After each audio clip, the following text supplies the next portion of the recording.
시청자 여러분 안녕하십니까? 복지TV 뉴스입니다. 긴 추석 연휴라 하지만 고향에 가고 싶어도 가지 못하는 교통약자들이 있습니다. 정부는 몇 년째 변명만 할 뿐 실질적인 대책은 전혀 내놓지 못하고 있는데요. 이 장애계가 김현미 국토교통부 장관의 면담을 요구하는 기자회견을 열었습니다. 이명아 기자입니다.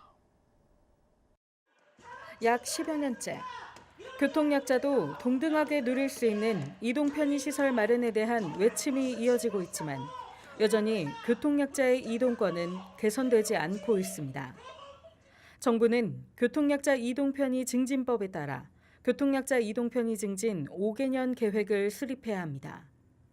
계획은 모든 교통수단과 이동시설에서 교통약자들이 이용에 제약이 없도록 만들어져야 하지만 실제 이 계획은 제대로 실행되지 않고 있습니다.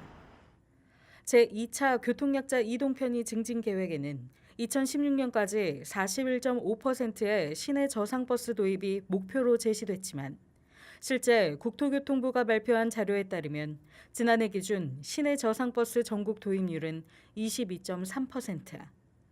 목표를 달성하지도 못한 상황에 국토부가 지난 2월에 발표한 제3차 교통약자 이동편의 증진 계획에는 오는 2021년까지 전국 시내버스의 42%를 저상버스로 보급하겠다고 나와 있습니다. 전국 장애인 차별 철폐연대는 정부가 직접 계획한 목표를 달성하지도 못하고 더 나은 목표치를 제시하지 못하고 있다고 비판했습니다. 최근에 3, 4년 전부터 저상버스가 대표되기 시작하고 있습니다. 근데 이 대표되는 버스가 저상버스로 다시 교체가 되는 게 아니라 일반 버스로 교체가 되고 있습니다.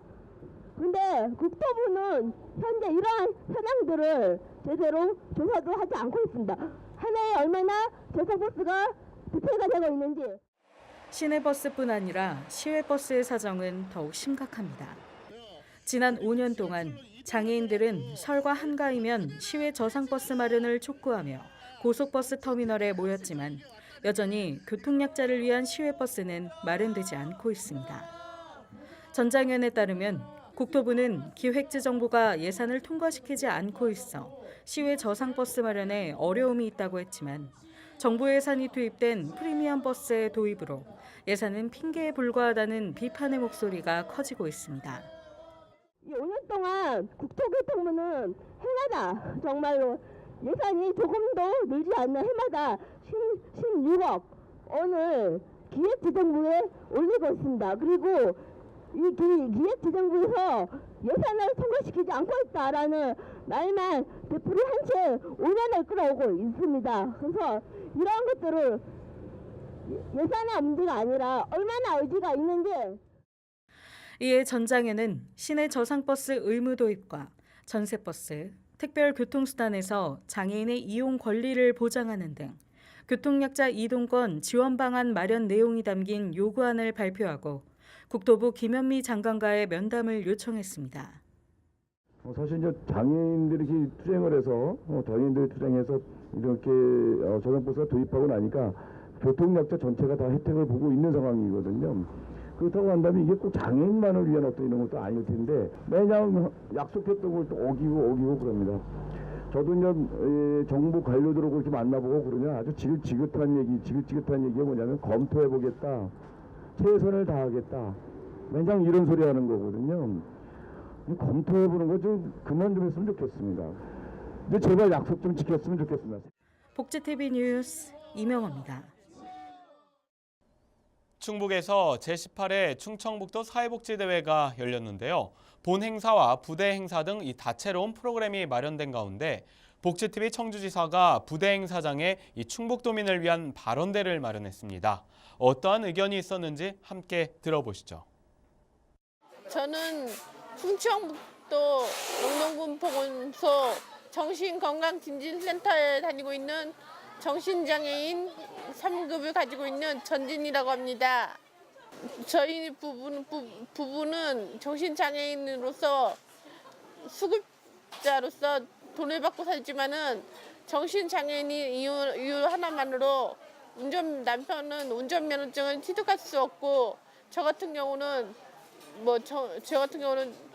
정신요양원을 많이 갔다 왔는데 거기 갔다 오고 나서 사람들이 차별하는 것을 많이 들었습니다. 그래서 거기서 사람들이 저에게 보는 눈이 따갑고, 그렇지만 저는 정신장애인으로서 산다는 것에 대해서 한치도 부끄러움이 없습니다. 비장애인들이 저를 대할 때나 저희 부부를 대할 때 따가운 시선으로 바라보지 말고 참 어렵게 사는구나, 좀 힘드시죠? 저희가 큰 도움이 되어드렸으면 좋겠습니다. 서로 손 붙잡고 같이 나아갔으면 좋겠습니다. 과거 정부로부터 현재 문민정부인 문재인 정부 시대까지 장애인과 비장애인의 차별이 너무 심각한 문제로 대두되고 있습니다. 2017년 현 시점에서 장애인 복지를 보다 포괄적으로 확대 시행하여 현재 많은 장애인들이 눈물과 고통으로 한숨 짓는 이러한 어려운 상황을 문재인 정부에서 과감히 해결하여 복지 예산을 과거보다 2배 증가하여 현재 모든 장애인들이 문화적인 생활과 복지 생활을 누릴 수 있는, 또한 사회 일자리 창출과 정치, 사회, 경제, 문화 모든 분야에 걸쳐서 대한민국의 모든 분야에서 장애인들이 비장애인들과 차별 없이 활동할 수 있는, 사회 문화 활동을 영위할 수 있는 그런 제도가 시행되었으면 하는 바람입니다. 저는 요양보호사 일을 61살에 그때 공부를 해가지고서 60살도 훨씬 넘어서 시작을 했는데, 이 직업이 뭐 사람들은 힘들고 어쩌고저쩌고 하지만 참 보람 있는 직업이라고 하면서 열심히 성실하게 일을 했습니다. 그들의 아픈 분들의 요양도 필요하지만 가족들의 그 화합과 또 형제들의 우애와 이 모든 일들이 그 아픈 환자 때문에 생기는 일들이 많은데, 요양보호사가 그곳에 날마다 몇 시간씩 방문하면서 그들에게 참 마음의 평안을 주고, 또 가족들의 우애도 또 더 좋게 해주고, 또 아프신 분에게 날마다 그 새로운 그 힘을 줄 수 있는 일을 저는 했다고 생각합니다. 그래서 이 일이 참 보람되고, 또 복지사에 특별히 관심이 많지만 이 일이 우리나라의 모든 분들이 이 일을 꼭 돈 벌기 위한 사업이라기보다는 정말 하나의 생명을 소중히 사랑하고 아끼는 그런 모습으로 이 일이 앞으로도 잘 되었으면 참 좋겠습니다. 감사합니다. 다음 소식입니다.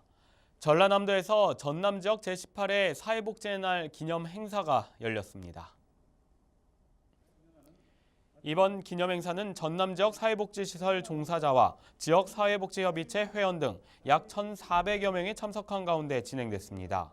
모두가 누리는 포용적 복지를 주제로 열린 기념 행사는 사회복지사업 윤리선언과 유공자 등에 대한 표창 등의 행사가 열렸습니다. 한편 기념식에 참석한 서상목 한국사회복지협의 회장은 사회복지 종사자들의 처우와 근로 환경 개선을 위한 중앙정부, 지방정부와의 협력에 최선을 다하겠다고 밝혔습니다. 정부가 노숙인에 대한 첫 실태조사 결과를 내놨습니다. 전국적으로 노숙인은 약 10,000명이 넘는 것으로 조사됐고, 이들이 노숙하게 된 가장 큰 이유는 질병과 장애였습니다. 황현희 기자입니다. 행인들이 발걸음을 재촉하는 서울역입니다. 분주한 사람들 속에서 노숙인이 길가 한켠에 누워 있습니다. 대도시에 집중돼 있는 이들 노숙인에 대해 보건복지부가 첫 실태조사에 나섰습니다. 복지부는 전국의 노숙인은 11,000여 명, 이 중 거리를 떠도는 사람들은 1,500여 명이라고 밝혔습니다. 취약 거주지인 쪽방 거주민은 6,100여 명이었습니다. 이들이 길바닥에 내몰리게 된 가장 큰 요인은 질병과 장애로 전체의 약 25%를 차지했고, 이용과 가족 해체, 실직으로 인한 경제적 이유가 뒤를 이었습니다. 건강 상태도 심각했습니다.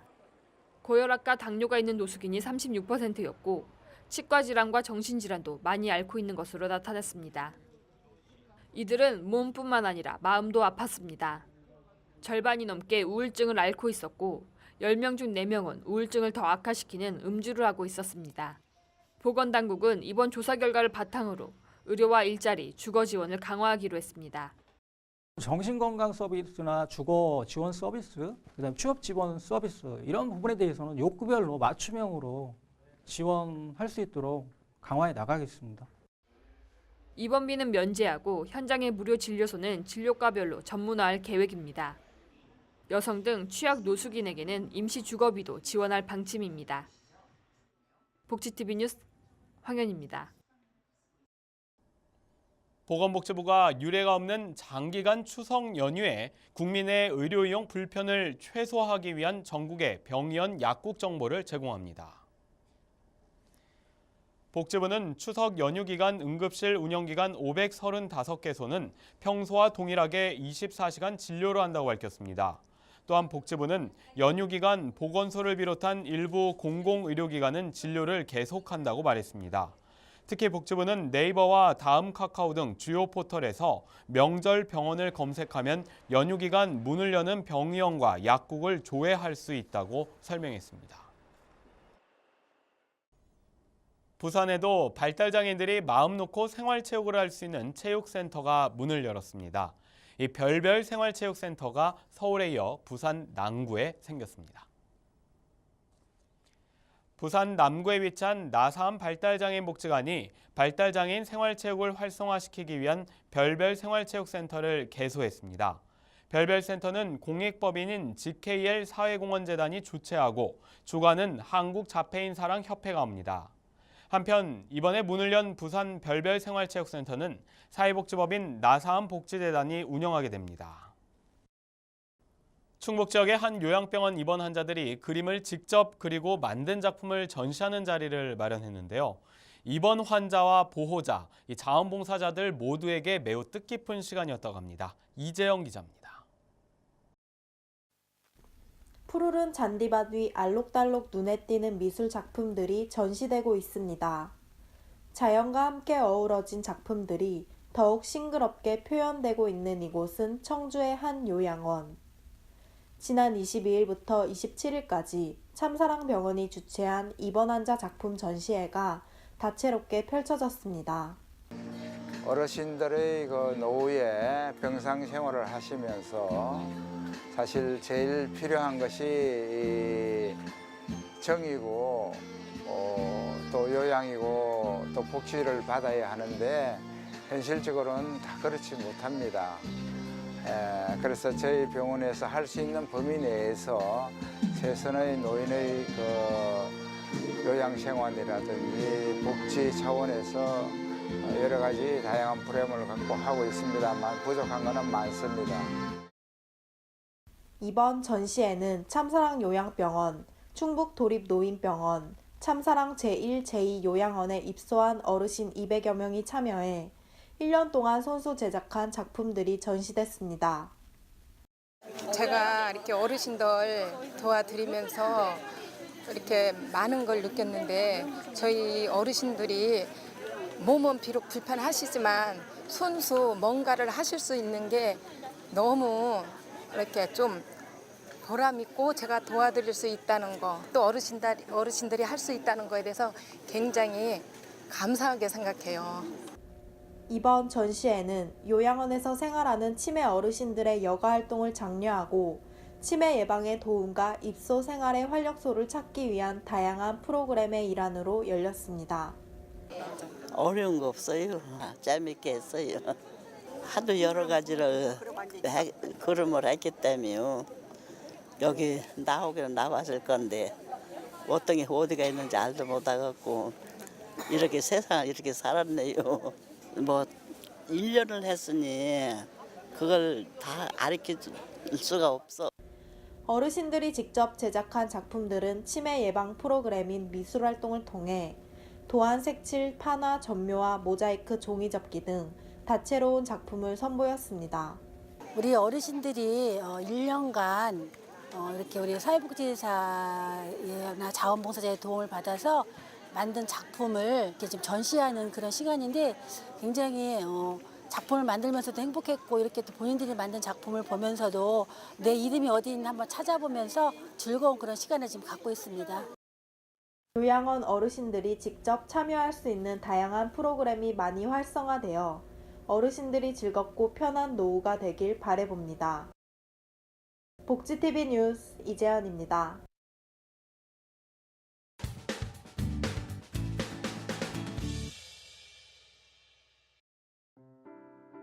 제주도 농아복지관은 의사소통의 어려움으로 소외감을 느끼고 지역사회의 다양한 문화체험의 기회를 접하기 어려운 제주 지역 청각 언어장애인들에게 다양한 문화체험의 기회를 제공하기 위해 제주 문화탐방을 다녀왔습니다. 제주 문화탐방은 청각 언어장애인과 자원봉사자 110여 명이 참가했으며 공연 관람과 강정 만들기 체험을 진행했습니다. 특히 점심 식사를 한 뒤에는 청각 언어장애인과 자원봉사자들이 함께 레크레이션을 하며 서로 소통하고 교류하는 즐거운 시간을 가졌습니다. 제주도 농아복지관은 장애인의 전인적 재활을 위해 다양한 장애인 복지 서비스를 제공하고 있는 장애인 지역사회 재활 전문 센터입니다.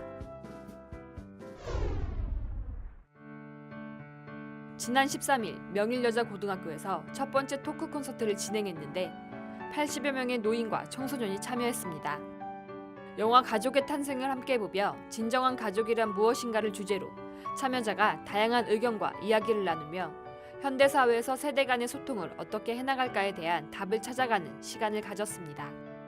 1세대와 3세대가 더 자주 만나고 소통하기 위해서 노력해야 할 점, 노인과 청소년이 가진 사고 방향의 차이점 등을 토론하고 노인이 학생들에게, 학생들이 노인에게 가진 궁금한 점을 진솔하게 나눴습니다. 복지관 관계자는 세대 간 교류할 수 있는 이야기의 소재가 점점 줄어드는 사회에서 이러한 만남의 장을 더욱 늘려나가겠다고 전했습니다. 세대공간 토크 콘서트 입문 360은 9월과 10월 사이 총 5회 지역사회 내 고등학교, 대학교와 연계해 진행되며 참여를 희망하는 서울시민 누구나 참여할 수 있습니다. 자세한 사항은 강동노인종합복지관 070-7510-3029로 문의하면 됩니다.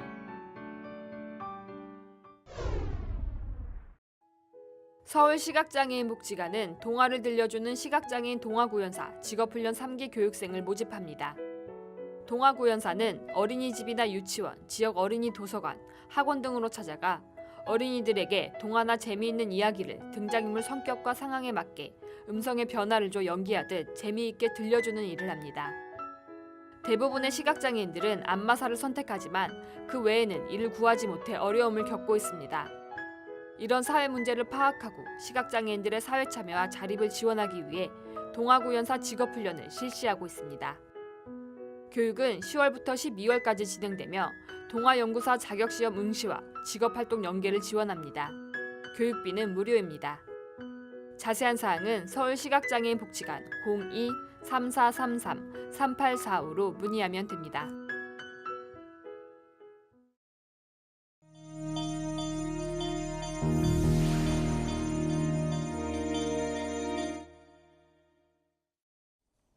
계속해서 간추린 소식 전해드립니다. 보건복지부와 법원행정처는 이번 달부터 입양 허가 전에 실시되는 예비 양부모 교육을 서울, 부산, 가정법원 등 전국 15개 법원으로 확대한다고 밝혔습니다. 한편 법원은 지난 4월부터 수원과 청주지방법원에서 시범적으로 교육을 진행해왔습니다.